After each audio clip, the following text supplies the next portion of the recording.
بسم اللہ الرحمن الرحیم۔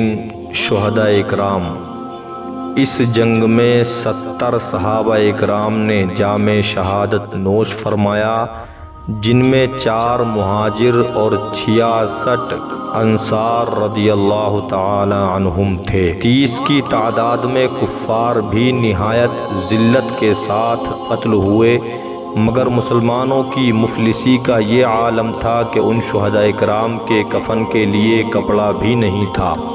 حضرت مصعب بن عمیر رضی اللہ تعالی عنہ کا یہ حال تھا کہ بوقت شہادت ان کے بدن پر صرف ایک اتنی بڑی کملی تھی کہ ان کی لاش کو قبر میں لٹانے کے بعد اگر ان کا سر ڈھانپا جاتا تھا تو پاؤں کھل جاتا تھا، اور اگر پاؤں چھپایا جاتا تو سر کھل جاتا تھا۔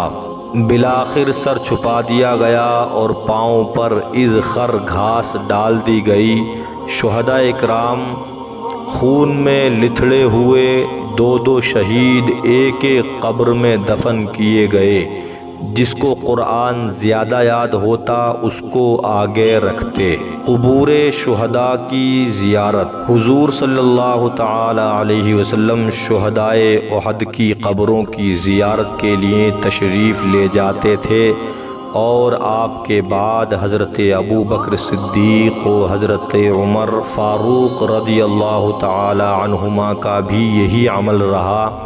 ایک مرتبہ حضور صلی اللہ تعالی علیہ وسلم شہدائے احد کی قبروں پر تشریف لے گئے تو ارشاد فرمایا کہ یا اللہ، تیرا رسول گواہ ہے کہ اس جماعت نے تیری رضا کی طلب میں جان دی ہے۔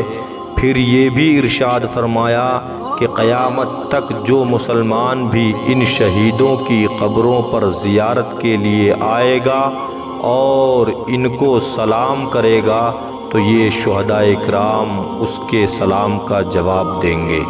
چنانچہ حضرت فاطمہ خزاعیہ رضی اللہ تعالی عنہا کا بیان ہے کہ میں ایک دن احد کے میدان سے گزر رہی تھی۔